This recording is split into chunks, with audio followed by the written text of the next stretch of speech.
Pasca serangannya menyebabkan penutupan Bandara Aba di Arab Saudi, Wakil Menteri Luar Negeri RI Armanata Kristiawan Nasir mengatakan pihaknya telah mengirim tim untuk memastikan keselamatan dan keberadaan jemaah asal Indonesia di Arab Saudi.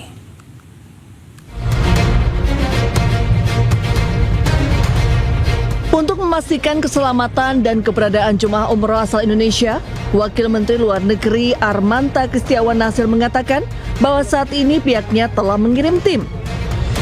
Hal ini diungkapkan oleh Nasir usai menggelar pertemuan dengan Komisi 1 DPR RI di Gedung Parlemen Senayan, Jakarta pada Kamis siang.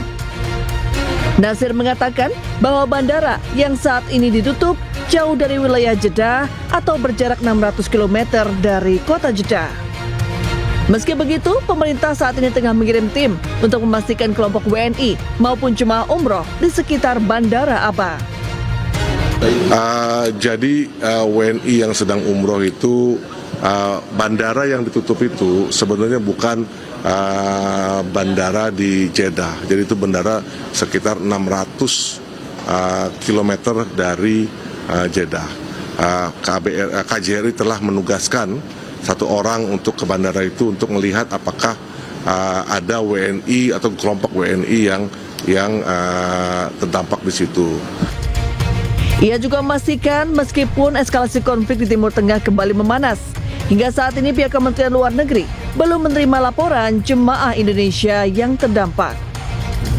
Dilaporkan sebelumnya, Bandara Aba di Arab Saudi meledak akibat terkena serangan yang diklaim oleh kelompok Houthi pada Senin lalu. Dari Jakarta, Dia Setiawan, Oki Mahendra, iNews melaporkan.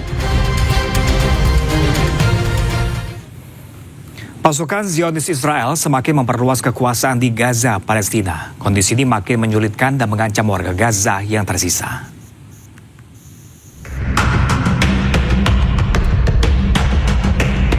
Pasukan Zionis Israel bergerak lebih dekat ke tenda-tenda warga Gaza yang tersisa di lingkungan Az-Zaitun, kota Gaza, yang disebut dengan garis kuning. Rekaman menunjukkan penghalang beton berwarna kuning diletakkan di antara puing-puing yang menandakan Zionis Israel membawa aktivitas militer lebih dekat dan membuat kehidupan semakin sulit bagi keluarga-keluarga pengungsi. Bahkan beton garis kuning tersebut hanya berjarak 50 meter dari tenda-tenda pengungsi, sehingga warga Gaza tidak punya tempat lain untuk pergi. احنا خايفين لكن رغم هيك احنا كل ما نملك وحطيناه في الخيم الموجوده وما فيش إلنا مكان ثاني اللي نطلع لك مكان ثاني فيش إلنا الا بعد هذا المكان رب العالمين. والله الوضع صعب للغايه يعني كل ما تيجي تقعد لا الولد عارف يقعد على باب الدار ولا المرأة عارف تقعد على باب الدار. بتطلع من الخيمه زي هيك بس تطل صار طخ قلب بده ثاني شوف حجار حطه على دار الخيمه لملم حجار ووقف يعني الوضع صعب جدا جدا. Laporan PBB untuk koordinasi urusan kemanusiaan menyatakan bahwa penanda garis perbatasan telah dipindahkan ke arah utara. Laporan tersebut juga menyebutkan pergerakan tank Israel setiap hari, pembangunan tanggul pasir, dan seringnya terjadi penembakan di daerah tersebut. Laporan tersebut menyebutkan bahwa banyak keluarga kini menghabiskan sebagian besar waktu di dalam tenda karena takut akan tembakan Zionis Israel.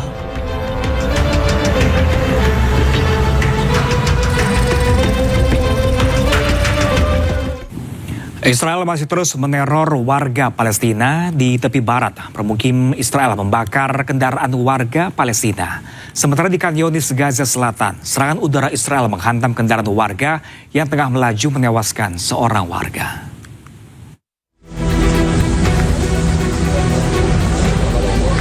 Pemukim Israel kembali melakukan aksi teror dengan membakar kendaraan warga Palestina di desa Ramin, tepi barat Palestina. Nampak kobaran api melahap dua kendaraan sementara warga berupaya memadamkan api. Teror ini terjadi di tengah meningkatnya eskalasi di tepi barat di mana serangan oleh pemukim ilegal Israel semakin sering terjadi. Di lokasi berbeda, tepatnya di Khan Younis, Gaza Selatan, serangan udara Israel menghantam kendaraan warga.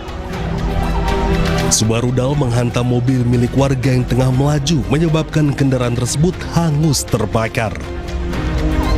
Warga di sekitar lokasi langsung berupaya memadamkan api. Menurut media Palestina, dalam serangan ini 1 orang tewas, sementara 5 orang lainnya terluka. Sementara itu pemirsa, Menteri Pertahanan Israel Katz melihat langsung kondisi terkini di Gaza. Katz mengaku puas melihat kota Gaza hancur. כשאתה רואה ככה את עזה הרוסה, מה אתה מרגיש? מה אני מרגיש? כן. מרגיש טוב. מה, זה הכל פרי מדיניות מכוונת. Pernyataan ini disampaikan oleh Menteri Pertahanan Israel Katz saat melihat kehancuran di kota Gaza. Saat di lokasi, Katz berkeliling mengecek langsung rumah-rumah warga yang hancur di kota Gaza. Israel sendiri tekankan tidak akan mundur dari Gaza dan akan menguasai Gaza Utara. שלושה גרעיני נחל, שזה גם יישוב צבאי, באותם מקומות שהיו בצפון רצועת עזה, לשפר את האחיזה וההגנה על היישובים, זה גם כן דבר שהוא מתבקש בדרך נכונה, בעיתוי הנכון, תוך כדי טירוף. Serangan Israel ke Gaza sejak tahun 2023 membuat kerusakan total di sana. Hingga kini korban tewas di Gaza sudah menembus 73.000 orang. Meski Hamas telah menyerah, namun Israel terus menyerang Gaza. Tentara penjajah Israel menangkap 2 pejuang Palestina yang akan menghalau pasukan Israel di daerah Ramallah, tepi barat Palestina.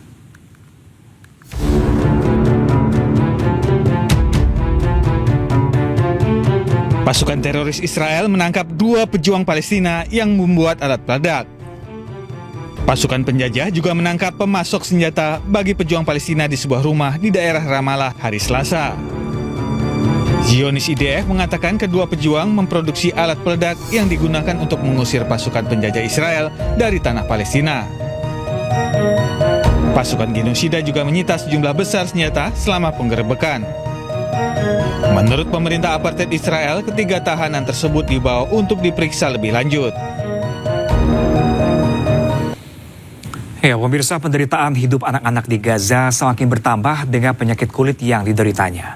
Mereka bahkan tak dapat tidur dan bermain akibat luka di sekujur tubuhnya.